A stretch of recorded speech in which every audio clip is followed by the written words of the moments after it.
이 신앙생활을 하다가 보면은 그 교회에서 자주 들려지는 그 용어들이 있지 않습니까? 뭐 구원이라든지 은혜라든지 뭐 사랑이라든지 뭐 십자가라든지 이런 어떤 그 용어들을 종종 듣게 되는데, 그렇게 종종 들려지는 용어 중에 하나가 이 경건이라는 단어입니다. 제가 어느 글에 보니까 이 경건을 정의를 하기를, 경건이란 하나님과 가까워지는 것이며 하나님의 품성과 인격을 닮은 삶을 말한다. 그렇게 풀이해 놓은 글을 보면서 참 그 공감이 간 적이 있었습니다. 오늘 본문에도 이 경건이라는 단어가 등장을 하는데요. 26절입니다. 누구든지 스스로 경건하다 생각하며 자기 혀를 제갈 물리지 아니하고 자기 마음을 속이면 이 사람의 경건은 헛것이라. 지금 저자 야고보가 좀 비아냥거리는 투라 그럴까, 비꼬는 투라 그럴까요? 사실은 아닌데 자기 스스로는 굉장히 자기가 경건한 줄로 아는 이런 사람들을 향해서 이제 이 비꼬는 투로 26절을 기록을 했는데요. 성경에 보면 간혹 이런 식의 그 경고가 있는 것을 볼 수 있습니다. 그 대표적인 케이스가 마태복음 7장 22절 23절인데요. 그날에 많은 사람이 나더러 이르되 주여 주여 우리가 주의 이름으로 선지자 노릇하며 주의 이름으로 귀신을 쫓아내며 주의 이름으로 많은 권능을 행하지 아니하였나이까 하리니. 야, 이 자기 자신에 대한 긍지가 뭐 대단한 거 아닙니까? 막 엄청난 경건의 사람, 믿음의 사람인 것처럼 자기를 묘사하는데, 그에 대한 싸늘한 주님의 반응을 한번 보십시오. 그 다음 23절입니다. 그때에 내가 그들에게 밝히 말하되 내가 너희를 도무지 알지 못하니 불법을 행하는 자들아 내게서 떠나가라 하리라. 야, 이 모습을 상상만 해도 이 등골이 오싹하지 않습니까? 이게 우리라면요, 평생을 나는 굉장히 믿음이 좋은 경건한 하나님의 사람이라 생각을 했는데 결정적으로 하나님이 그 웃기는 소리 하지 마라, 그거 다 헛경건이다, 불법을 행하는 자들아 떠나가라, 이런 평가를 받는다고 한다면 뭐 이거는 뭐 상상도 못할 일인 것 같습니다. 그렇기 때문에 우리가 긴장하면서 우리들의 신앙의 모습을 점검해야 되는데요. 지금 여기 마태복음 7장에 나오는 이 말씀이나 오늘 본문 야고보서 1장의 말씀이나 지금 그 스스로 경건하고 스스로 믿음이 좋은 것 같았는데 사실은 아니라는 진단을 받는 이분들의 공통점이 뭐냐 하니까 다 중직자들이에요. 오래 믿은 사람이에요. 그래서 이런 말씀들이 저희들한테 더 긴장이 되는 것입니다.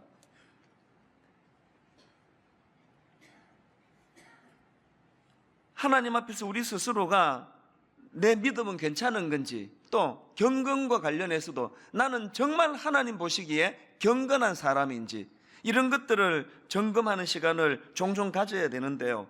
이제 오늘 본문을 중심으로 해가지고 그 하나님이 원하시는 경건은 그 뭐 어떤 경건이냐, 이거를 보니까 하나님께서는 이 세 갈래 경건의 균형을 원하시는 것 같아요. 한 갈래는 자기 자신에 대한 경건, 그리고 또 한 갈래는 연약한 이웃에 대한 경건, 그런가 하면은 마지막 한 갈래가 이 악한 세상에서 우리가 살아갈 때에 보여주는 경건, 이렇게 세 갈래로 이걸 점검할 수 있는데요. 자, 이거를 오늘 본문을 중심으로 좀 더 살펴보려고 합니다. 자, 하나님께서 생각하시는 경건한 사람이란, 첫째로 자기 자신에 대해서는 스스로 자기 혀를 통제할 수 있는 사람이라고 그렇게 명시를 하고 있습니다. 26절, 누구든지 스스로 경건하다 생각하며 자기 혀를 제갈 물리지 아니하고. 그래서 제가 이 제갈이라는 단어를 국어사전을 찾아보니까 이렇게 설명합니다.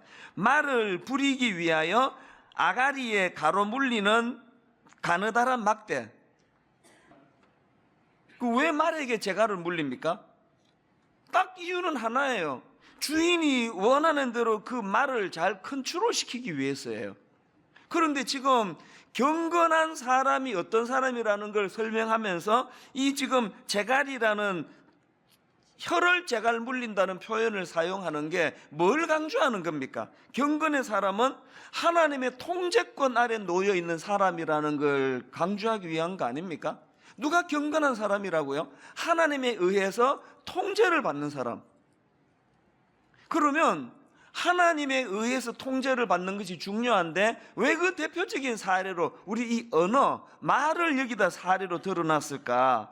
왜 자기 혀를 제갈 물리지 아니하고 우리 말이 하나님에 의해 통제를 받는 것이 왜 중요하냐? 그 왜 그러냐 하니까 고린도전서 13장 11절입니다. 내가 어렸을 때에는 말하는 것이 어린아이와 같고 깨닫는 것이 어린아이와 같고 생각하는 것이 어린아이와 같다가 장성한 사람이 되어서는 어린아이의 일을 버렸노라. 이걸 보면은 여러분, 우리 하나님께서는 우리가 사용하는 언어가, 말이 어떤 것인가를 생각보다도 중요하게 생각하신다는 걸 알 수가 있습니다. 하나님의 관점으로 그 어린아이의 일이라는 첫 번째 항목이 말하는 게 어린애 같으면 그 어린애라는 거예요. 뭐 목사고 뭐 양복 입고 뭐 신사 모양 이게 다 필요 없습니다. 하나님 보시기에는 말하는 게 어린애 같으면 그 어린애 같은 사람이라는 거예요. 그럼 왜 말하는 게 이렇게 중요하냐? 그 다음 구절을 보십시오. 내가 어렸을 때에는 말하는 것이 어린아이와 같고 깨닫는 것이 어린아이와 같고 생각하는 것이 어린아이와 같다가 왜 말하는 게 늘 저 사람 어린애 같습니까? 깨닫는 게, 생각하는 게 어린애 같아서 그렇다는 거예요. 오늘 우리가 하나님 앞에서 내가 경건한 사람인가? 나는 성숙한 크리스찬인가? 이거를 점검하는 중요한 잣대는 나는 내 입술이 하나님에 의해 통제되고 있는가?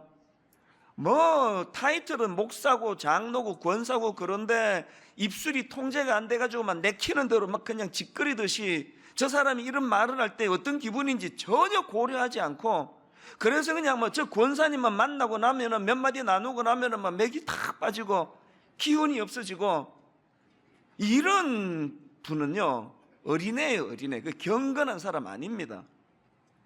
여러분은 여러분의 입술이 하나님에 의해서 통제를 받고 있기 때문에 누군가 여러분을 만나고 나면 용기가 생기고 막 힘이 나고 여러분의 언어가 지금 그 생명을 살리는 언어입니까?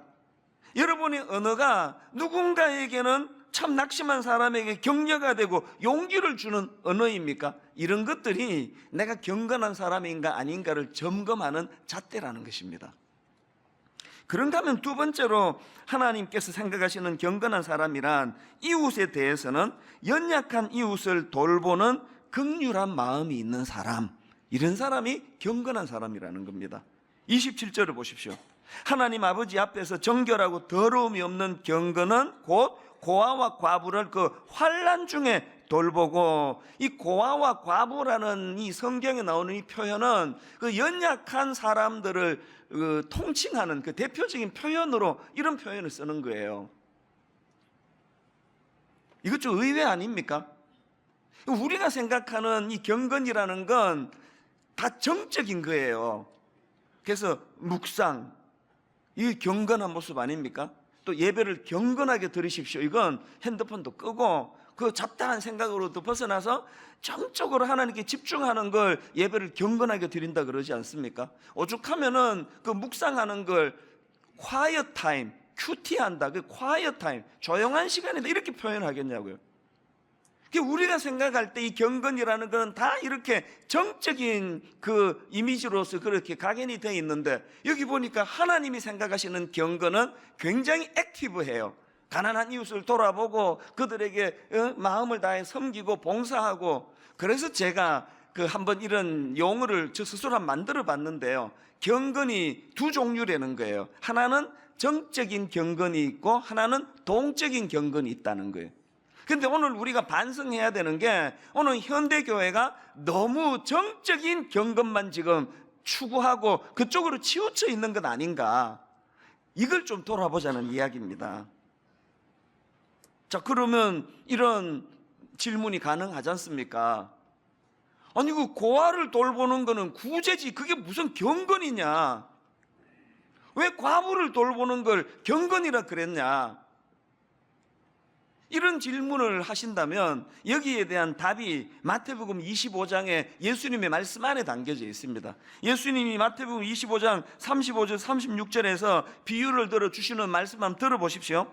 내가 줄일 때에 너희가 먹을 것을 주었고 목마를 때에 마시게 하였고 나그네 되었을 때에 영접하였고 헐벗었을 때에 옷을 입혔고 병들었을 때에 돌아보았고 옥에 갇혔을 때에 와서 보았느니라. 야, 진짜 여러분, 제 생애에 주님 앞에 내가 이런 평가만 받을 수 있다면 소원이었겠습니다. 뭘 더 바라겠습니까? 이건 뭐 극단적인 칭찬 아닙니까? 그 상대방도 막 너무 당황이 돼가지고 뭐라고 반응하느냐? 37절입니다. 이에 의인들이 대답하여 이르되 주여 우리가 어느 때에 주께서 줄이신 것을 보고 음식을 대접하였으며 목마르신 것을 보고 마시게 하였나이까? 어느 때에 나그네 되신 것을 보고 영접하였으며 헐벗으신 것을 보고 옷 입혔나이까? 어느 때에 병드신 것이나 옥에 갇히신 것을 보고 가서 배웠나이까? 하리니. 그랬더니 40절에 주님의 대답을 보십시오. 임금이 대답하여 이르시되 내가 진실로 진실로 너희에게 이르노니 너희가 여기 내 형제 중에 지극히 작은 자 하나에게 한 것이 곧 내게 한 것이니라. 이 이상의 경건이 있습니까? 오늘 우리가 주변에 세상 사람은 별로 주목하지 않는 고아와 과부로 표현되는 참 보잘것없어 보이는 한 연약한 이웃에 대하여 마음을 담아주는 그게 주님을 섬기는 행위라고 주님이 직접 말씀하시는 거예요. 그런가 하면은 세 번째로 하나님께 생각하시는 경건한 사람이란 이 타락한 세상에 대해서는 자기를 지켜 새 속에 물들지 않는 사람이다, 이렇게 정의를 합니다. 27절을 다시 보십시오. 하나님 아버지 앞에서 정결하고 더러움이 없는 경건은 곧 고아와 과부를 그 환난 중에 돌보고, 그 다음 보십시오. 또 자기를 지켜 새 속에 물들지 아니하는 그것이니라. 여기 나오는 새 속이라는 이 표현은 타락한 세상 체계를 이야기합니다. 우리가 비록 발은 이 땅에 딛고 살아가지만 우리는 이 세상에 속한 사람들이 아니에요. 그렇기 때문에 이런 타락한 세상과 구분되어 이 타락한 세상에 물들지 않은 그 사람이 경건한 사람이라는 겁니다. 오늘 한국 교회 거의 대부분의 성도들이 회개해야 되는 게 이 부분 아닙니까? 이 경건과 관련한 이 세 가지요. 자기 자신에 대해서는 스스로 자기 혀를 통제할 수 있는 사람, 또 이웃에 대해서는 연약한 이웃을 돌보는 긍휼한 마음이 있는 사람, 또 타락한 세상에 대해서는 자기를 지켜 새 속에 물들지 않는 사람, 이렇게 세 부류의 이 경건이 잘 조화를 이룰 때 하나님은 너 참 경건하다, 이렇게 평가를 하신다는 거예요. 오늘은 이웃 사랑의 주일이기 때문에 이 세 가지 종류의 경건 중에서 이제 두 번째 항목을 좀 다루어 볼 예정입니다. 이웃에 대해서 약자를 돌보는 사람, 이 부분을 좀 집중적으로 살펴보려고 하는데요. 이런 면에서 저는 하나님께서는 그 약자를 돌보는 그 사람이 경건한 사람이다 할 때 그 사도행전에 나오는 다비다라는 여인을 제가 주목하게 됩니다. 사도행전 9장 36절 37절입니다. 욥바에 다비다라 하는 여제자가 있으니 그 이름을 번역하면 도르가라. 선행과 구제하는 일이 심히 많더니 그때에 병들어 죽음에 시체를 씻어 다락에 누이니라. 또 39절 베드로가 일어나 그들과 함께 가서 이르매 그들이 데리고 다락방에 올라가니 모든 과부가 베드로 곁에 서서 울며 도르가가 그들과 함께 있을 때에 지은 속옷과 겉옷을 다 내 보이거늘. 어떤 상황인지 아시겠죠? 이 다비다라는 그 무명의 한 여인이 등장을 하는데요, 평소에 참 가난한 이웃을 위하여 선행과 구제를 잘한 사람이라는 거예요. 그런데 이분이 죽은 거예요. 그랬더니 모든 과부가 곁에 서서 울며, 또 도르가가 그들과 함께 있을 때 지은 속옷과 겉옷을 다 내 보이거늘. 저는요, 제 장례식이 딱 이랬으면 좋겠습니다. 막 비싼 조와 꽃으로 치장을 하고 유명 인사가 다녀가고 이런 장례식 저 꿈꾸지 않습니다.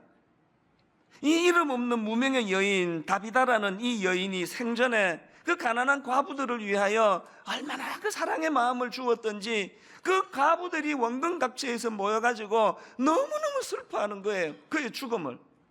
그리고 우리로 치면 이제 그 영정사진 옆에다가 다비다가 그 어려운 자기들이 너무너무 힘들 때 지어주었던 겉옷과 속옷, 이것들을 내보이는 거예요. 이랬던 분이라고. 우리 가끔씩 우리 장례식이 어떻게 치르면 좋을지 이런 생각을 좀 하셔야 돼요. 여러분은 여러분의 장례식이 어떻게 치르기를 원하십니까? 전 정말 딱 이랬으면 좋겠습니다. 참 어떤 성도가 낙심하고 힘들었을 때 주의 종으로 그 마음을 한번 만져줬더니 저의 죽음을 그분이 슬퍼하며 눈물을 흘리며 제가 그분에게 베풀어준 겉옷과 속옷을 지어줬다. 이게 엄청난 건 아니잖아요. 그 제가 할 수 있는 그 작은 일을 내가 베풀어준 그걸 못 잊어서 우리 천수 목사님이 나 어려울 때 이렇게 해주셨다고 그러면서 어떤 물건을 갖고 보여줄 수 있는 그런 장례식이면 좋겠습니다. 근데 제가 이 본문에서 그 주목하는 게 하나 있는데요. 36절을 다시 한번 보십시오. 욥바에 다비다라 하는 여제자가 있으니, 이게 왜 독특한가 하면요, 지금 이 다비다를 가리켜 성경은 여제자라는 표현을 사용하는데 이 표현은 신약에 유일하게 등장하는 표현이에요. 여러분 아시지만 그 신약에 얼마나 기라성 같은 엄청난 여인이 많았습니까? 대단한 인물들이 많았는데 누구도 이런 표현을, 이런 칭호를 받은 적이 없는데, 여러분 다비다라는 사람 오늘 처음 들어보시죠? 이런 무명의 여인이 한 것도 별로 없는데 성경은 그를 여제자라는 거예요. 여제자. 여러분 저는요 정말 우리 주님이 저보고 너 내 제자 맞다 이 평가면 더 이상 저 바라는 거 없습니다. 제가 무슨 말씀을 드리고 싶으냐, 저는 여러분 모두가 다 너는 주님의 제자야, 여종이야, 넌 여제자야 이런 평가를 받기 위해서 너무 비장해지지 말자는 거예요. 너무 거창해지지 말자는 거예요. 하나님은 제가 막 대한민국에서 제일 유명한 교회, 제일 큰 교회 만들면 너 내 제자 맞다 하시는 분이 아니에요. 우리 제자가 되기 위하여 너무 비장해지지 말고 다비다처럼 어느 구석진 데 가서 눈물 흘리는 참 보잘것없는 한 과부 같은 연약한 이웃을 보면 가서 손수건 하나 건네는 이 행위, 그 등 한번 두드려주는 행위, 오늘도 이 큰 교회 안에 소외감을 느끼고 있는 참 외로워 보이는 한 성도에게 다가가 말 한마디 건네주는 그런 우리의 모습, 이런 것들을 주님은 외면하지 아니하고 네 그거 보니까 너 내 제자 맞다, 주님 그런 평가를 하시는 거 아닙니까? 오늘 이 예배에 은혜 받으시고 내일 여러분이 세상을 뒤집으라는 거 아니에요. 여러분 직장에서, 여러분 가정에 지금 우리 시어머니가 뭔 일로 마음이 이렇게 울적하신데 내가 예수 믿는 며느리로서 어떻게 하면 우리 어머니 마음을 좀 풀어드릴 수 있을까, 이런 마음을 가지는 사람을 주님은 네 내 제자다 이런 말씀을 하신다는 거예요. 고넬료라는 인물도 마찬가지입니다. 사도행전 10장 1절 2절을 보시겠습니까? 가이사랴에 고넬료라는 사람이 있으니 이달리아 부대라 하는 군대의 백부장이라, 이방 사람이에요. 근데 그 다음 2절을 보니까요, 성경이 그를 뭐라고 평가합니까? 그가 경건하여 온 집안과 더불어 여호와를 경외하며 백성을 많이 구제하고 하나님께 항상 기도하더니, 오늘 본문 야고보서 1장에서는 지 스스로가 나는 경건한 사람이라 그러는데 니 그거 헛경건이다 그렇게 지적을 하는 반면에 여기 나오는 고넬료는 성경이 딱 지목을 합니다. 이 사람은 경건한 사람이라고. 그럼 뭘 했길래 이런 평가를 받았느냐? 자, 여러분 2절을 다시 한번 보시겠습니까? 그가 경건하여 온 집안과 더불어 하나님을 경외하며 백성을 많이 구제하고 하나님께 항상 기도하더니, 여기 보니까 세 가지로 고넬료를 정리를 했는데요. 첫째는 하나님을 경외했대요. 그 다음 두 번째로 백성을 많이 구제했답니다. 셋째로 하나님께 항상 기도했답니다. 이걸 정리하면 어떻게 됩니까? 하나님을 경외했던 고넬료는 두 가지를 했네요. 하나는 구제, 하나는 기도. 이게 아까 제가 말씀드린 내적인 경건, 외적인 경건 아닙니까? 오늘 우리가 하나님 앞에서 너 참 경건한 사람이라는 평가를 받기 위해서는 내가 하나님을 경외하는 마음이 내적인 경건으로 하나님을 예배하고 말씀을 묵상하고 또 말씀의 은혜를 받는 이 내적인 경건과 그것으로 그치질 않고 하나님에게 받은 은혜를 흘려보내주는 것. 우리 지금 너무 내적인 경건에만 집중하다가 보니까 이게 고여가지고 이 경건이 지금 막 썩어요. 이 경건이. 하나님이 우리에게 흘려보내주시는 십자가 사랑의 특징은요, 그 흘려보낸다는 특징이 있다고 근데 계속 강조하지 않습니까? 그 흘려보내주시는 하나님의 은혜로 우리에게까지 이런 은혜가 넘쳤다면 어떻게 해야 됩니까? 우리도 고넬료처럼 우리도 또 하나님 앞에 경건한 사람이라고 또 여제자라고 평가를 받았던 다비다라는 여인처럼 이 받은 사랑을 흘려 보내줘야 돼요. 누구에게? 연약한 이웃에게. 저는 우리 교회에 이 다비다라는 여인과 같은 사람, 또 고넬료라고 하는 이 비록 이방 사람이지만 하나님께 인정받았던 이런 인물이 많은 교회면 좋겠습니다. 이 하나님이 이렇게 썩 예배하는데 들여다봤더니 막 사람은 바글바글 거리는데 그 썰만한 놈이 하나도 없는데 이게 제자도 없고 경건한 사람도 없고 이러면 어떻게 되겠습니까? 아이고 설교하는 니부터 그래갖고는 안 되겠다. 숫자는 그렇게 많지 않아도 주님이 썩 보시면 막 전부 주님의 여제자같이 또 고넬료처럼 경건한 사람이라고 주님이 흡족해하는 그런 교회가 돼야 될 거 아니겠습니까? 제가 참 감사한 건 저는 좀 부실한 목사인데요, 정말 우리 교회 안에 이미 그런 분들이 많으세요. 저희 교회가 이제 이웃 사랑과 관련해서 두 기둥을 세우고 있는데요, 하나는 복지재단이에요. 이 복지재단이 있고 그리고 또 하나가 이웃사랑 분과가 있습니다. 저희는 매 한 차례 이웃사랑 주일을 드리고 있는데요, 이제 경년으로 한 번은 복지재단에 한 번은 이웃사랑 분과에 이제 무게를 두는데 올해가 이제 이웃사랑 분과에 무게를 두는 그런 해입니다. 우리 교회 이웃사랑 분과에는 총 6개 부서에 21개 팀이 있는데요, 놀랍게도 538명의 그 다비다 같은 분들이 곳곳으로 고넬료 같은 경건한 분들이 동적인 경건으로 삶의 현장을 섬기고 계시거든요. 예를 들면 이런 거예요. 우리 교회에서 이제 이 긴급구호뱅크를 운영하지 않습니까? 긴급구호뱅크 팀이 있습니다.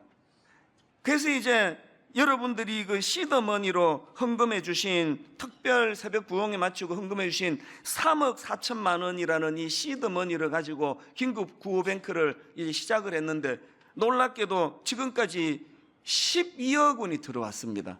그래서 이제 긴급구호뱅크는 너무너무 지금 이제 무너져 있는데 이 목돈이 좀 필요하신 분, 이제 그런 분들에게 이제 지원을 해주는 이게 긴급구호뱅크인데 현재까지 이 혜택을 받은 지원금을 받은 분들이 696분이세요. 이 돈만 전해주는 거 아니에요. 그런데 이 긴급구호뱅크에서 봉사하시는 분들이 한결같이 하는 말씀들이 그 섬기는 과정의 그 현장에서 하나님이 개입하심을 느낀다는 거예요. 그 중에 한 사례를 제가 알고 있는데요, 최근에도 이런저런 가슴 아픈 사연으로 이제 아기를 해산한 지 열흘 된 산모인데요, 갈 곳이 없어가지고 그 2.6kg짜리 그 신생아 아기와 함께 그 성남의 어느 허름한 여관에서 그렇게 지금 몸도 못 풀고 몸은 풀었지만 조리도 못하고 있는 그런 상황이라는 거예요. 그래서 이제 긴급구호뱅크 팀에서 그 여관을 방문을 했더니 기가 막히는 겁니다. 당시 산모는 우울증으로 무기력한 상태에 빠져 있고 그러다 보니까 막 너무 가슴 아픈 상황이 벌어졌는데요, 거기를 다녀온 우리 두 여성도님이 너무너무 가슴 벅찬 하나님의 은혜를 경험했다는 겁니다. 자, 그 내용을 한번 좀 들어보시겠습니까? 그분이 쓴 글이에요. 아기는 태어나서 한 번도 목욕도 하지 못했고 욕조도 비누도 갈아입힐 베넷 저고리도 수건도 아무것도 없었습니다. 약간의 분유와 기저귀 외에는 심지어 산모가 갈아입을 옷조차도 없었습니다. 산모는 두려움 속에 망연자실하여 무표정하게 묻는 말에 짧은 대답만 할 뿐이었고 아기를 어떻게 돌봐야 하는지 전혀 모르는 것 같았습니다. 근데 그 다음 한번 들어보세요. 이 방문하신 분이 가진 감격이요. 그런데 그곳에서 여호와 이레의 하나님을 경험하게 되었습니다. 얼마 전에 혼자서 출산을 앞두고 있는 대상자분을 만났었는데 그분을 위해서 다락방 식구들과 지인들로부터 출산 준비물을 구해놓은 것들이 마침 차 트렁크에 잔뜩 실려 있었던 것입니다. 그리고 같이 가셨던 권사님은 9개월 된 손주가 있는 분이셨습니다. 하나님이 미리 아시고 준비해 주신 그 출산용품들, 저는 관로하고 그 출산용품들을 설명합니다. 욕조, 베네쩌고리, 옷, 가재 손수건, 젖병, 방수요, 속사계 등 트렁크에서 이것들을 가져오고 권사님은 손자 목욕시켜본 경험을 살려 사랑으로 목욕을 시키는 본을 보여주셨습니다. 권사님은 목욕 내내 아이고 이쁜 우리 아기 사랑해요, 건강하게 잘 크라, 이런 사랑의 언어와 손길로 정성스레 아기를 씻기셨습니다. 마치 하나님의 손길과 같아 보였습니다. 편의점과 약국을 돌아다니며 베이비 파우더를 사다가 아기의 진물은 엉덩이에 발라주고 벗어놓은 아기 옷가지들을 빨아주고 실사를 마치고 돌아왔습니다. 그렇게 두 분이서 그 긴급 응급 조치를 해드리고요. 그 다음에 이제 우리 긴급구호 뱅크팀에서 월세 보전금 300만 원을 도와드려가지고 집을 얻게 됐다는 겁니다. 최근에 이 팀에서 다시 한번 그 집을 방문했더니 그 아기 아빠가 하는 말이, 우리 아기 엄마가 아기에게 목욕을 시킬 때 권사님이 본을 보여주신 대로 사랑의 언어를 속삭여 준답니다. 얼마나 놀라운 변화예요. 더 놀라운 건요, 지난주부터 그 산모 가족이 우리 교회에 와서 예배를 드리기 시작했다는 거예요. 예수 믿으라는 얘기 안 하거든요. 어떤 의도를 가지고 섬기는 건 그건 섬김이 아니잖아요. 예수 믿으라는 말 한마디도 안 했는데 지난주부터 와서 예배를 드리기 시작했다는 그 얘기를 보면서 우리가 여러분 이 정적인 구원, 십자가의 도, 구원의 복음의 도리, 이런 것들을 머릿속으로 깨달은 걸 입술로 전하는 것도 복음이 되지만 묵묵히 소리하지 않고 내 삶 속에서 그 십자가의 정신을 살아낼 때 이게 복음이 되더라. 이 복음이 여호와 이레를 경험하면서 그 삶의 현장에서 지금도 우리 교회 안에 이웃사랑부 안에 여러 팀들이 있는데 500 수십 명이 이런 식으로 삶의 현장을 누비며 지금 섬기고 있다는 겁니다. 저소득 독거 노인분들을 위해 팀이 구성이 되고 노숙자들을 위한 아침 식사를 대접하는 현장에서 봉사를 하고 결손 저소득 아동이나 청소년들을 위하여 멘토가 되어드리고, 그리고 도배팀, 반찬 조리팀, 반찬 전달팀, 임미용팀, 이런 것들을 가지고 어려운 현장 곳곳을 누비고 다니는데 이게 어떻게 이런 일이 가능하냐? 먼저 본인이 십자가의 사랑을 경험하는 거예요. 하나님의 은혜에 흘려보내주시는 그 은혜를 받고 내 가슴이 뜨거워 나도 이거를 연약한 이웃에게 흘려보내야 되겠다는 동적인 경건을 행하는 그 현장에 하나님의 개입하심이 있다는 거예요. 그래가지고 그 교육자 얘기를 들어보니까요, 이렇게 봉사를 다녀온 팀에서 어떨 때는요 이후에 4시간 5시간씩 모여서 기도를 한대요. 그래서 한 목사님이 물었답니다. 아니 왜 봉사 다녀와서 피곤한데 이 긴 시간을 기도하시냐고. 그랬더니 하시는 대답이 뭐냐, 오늘 내가 가서 섬겨준 그 현장에서 하나님이 주신 은혜가 너무 벅차가지고 이 감격을 나누다 보니까 시간이 이렇게 갔는지 몰랐다는 거예요. 뭘 의미하는 겁니까? 정적인 경건을 깨달아가는 예배 안에 조용히 숨도 안 쉬고 제 설교를 듣는 이 시간도 하나님이 일하시는 시간이지만, 오늘 여러분 고아와 과부로 통칭이 되는 연약한 이웃들의 눈물을 닦아주는 그 삶의 현장, 거기에서도 하나님이 일하신다는 거예요. 우울증으로 그 남루한 여관에서 망연자실에 있는 그 가슴 아픈 한 산모, 이걸 예비하시고 하나님 미리 트렁크에 이 산모에게 필요한 물건으로 트렁크에 가득 채워 예비하시는 여호와 이레의 하나님, 삶의 현장에서 이걸 경험한다는 거 아닙니까? 저는 오늘 결론을 맺으면서, 여러분, 우리 교회 안에 청소년 섬김 부서가 있습니다. 참 귀한 분들이 많으세요. 청소년 섬김은 애들이 자라가니까요, 뭐 기본적으로 막 수년씩, 예를 들면은 어떤 여집사님은요, 아버지의 외도, 폭력 이런 것으로 깨어진 가정에서 자라고 있는 중학교 1학년 여학생을 결연을 해가지고 6년이 지나는 고등학교를 졸업하는 그 시점에까지 이 아이를 지금 돌보고 섬기고 계시다는 그런 소식도 제가 듣고 있고요. 그런가 하면은 오늘 제가 좀 소개해드리고 싶은 한 남자 집사님이 계시는데요, 이분은 그 당시 초등학교 3학년짜리 그 꼬맹이 남자아이예요. 이 아이가 태어났는데 좀 있다가 엄마가 가출하셨어요. 좀 있다가 아빠가 가출하셨어요.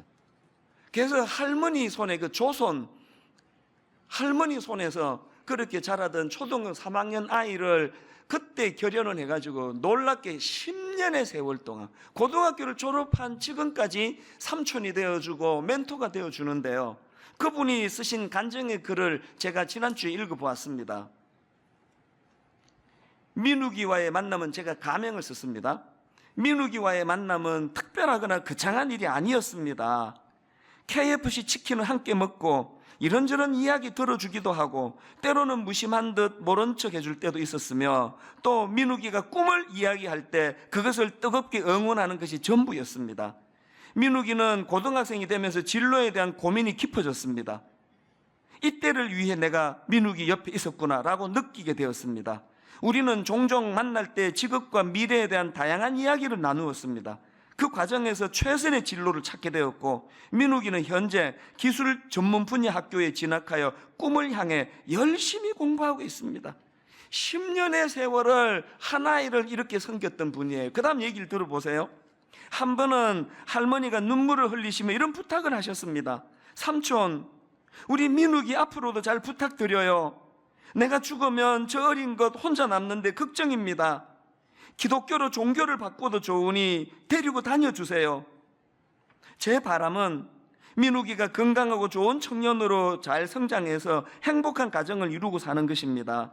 지금까지 그랬던 것처럼 앞으로의 10년도 그의 곁에서 삼촌으로 서 있게 될 것 같습니다. 최근에 민욱이가 이런 고백을 했습니다. 삼촌이 없었으면 저는 어찌 되었을까요? 삼촌과 교회에 감사합니다.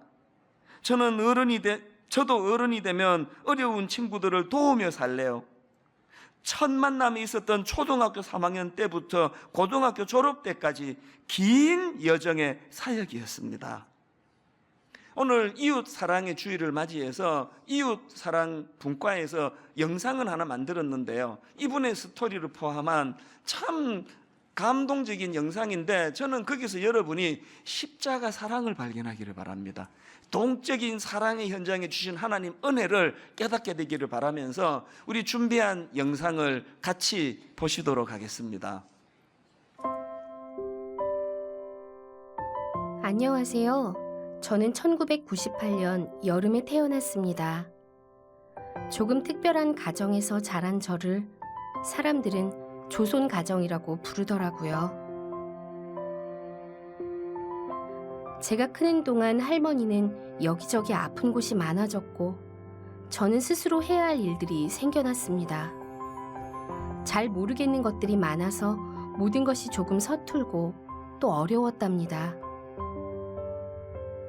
그런 우리 집에 어느 날 친절한 손님이 찾아왔어요. 그분은 제가 좋아하는 것도 자주 사주고, 제가 잘 모르는 것을 알려주고, 혼자 하기 어려웠던 일들을 함께 해주었어요. 그리고 그 손님은 지금 저의 삼촌이 되었답니다.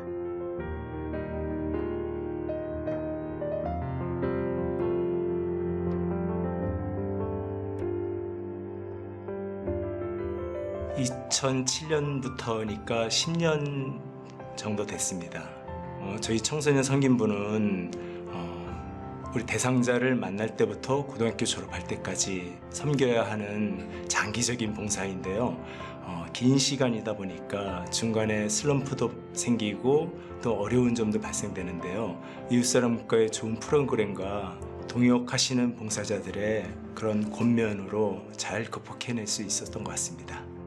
그러니까 삼촌을 처음 만났을 때 10년 됐거든요. 인생의 반, 거기다가 제일 중요한 부분을 같이 지내셔서 삼촌이 없었으면 어떻게 컸을지 잘 상상이 안 돼요. 제가 사실 성적이 그렇게 많이 좋은 편이 아니라서 어떻게 살아야 될지 난감하고 고민이 많이 됐었는데 옆에서 사회 경험이 훨씬 많은 삼촌이 마치 당신의 일인 양 같이 고민해 주셔서 정말 든든하고 좋았어요. 네, 금년에 지금 8년차 하고 있습니다.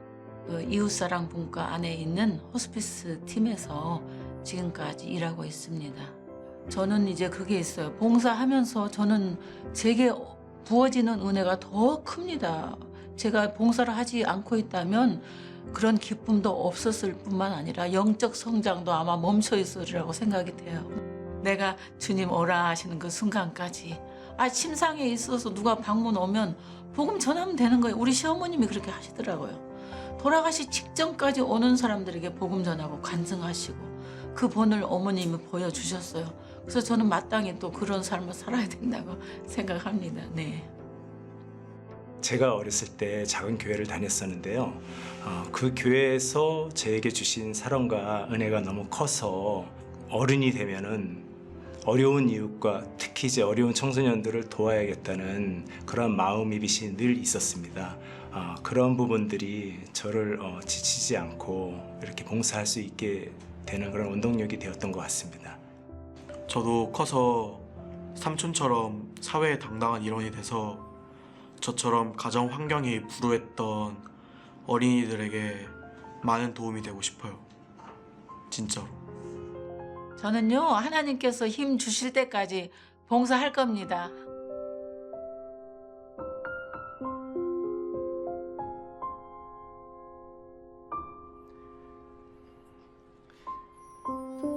여러분, 성령님께서 주시는 그 은혜의 힘이 아니라면 먼저 우리에게 다가오셔서 십자가 사랑으로 흘려보내주신 그 사랑이 아니라면 저런 일들이 어떻게 가능하겠습니까? 여러분, 이제 고여두시면 안 됩니다. 여러분이 빨리 회복되셔야 되는 이유를 찾았잖아요. 빨리 치유되고 빨리 회복이 되고 마음에 빨리 회복이 일어나서 이제 동적인 구원의 현장으로 가셔서 아버지 다비다처럼 어마어마한 먼 일을 하는 거 아닙니다. 울고 있는 한 사람에게 등 한 번 두드려 주는 거, 손수건 하나 건네주는 거, 손 붙잡고 같이 울어주는 거, 이런 것들을 통해 저와 여러분은 다비다와 같은 여제자가 될 수 있고 또 고넬료처럼 하나님이 인정하는 경건의 사람이 될 줄로 믿습니다.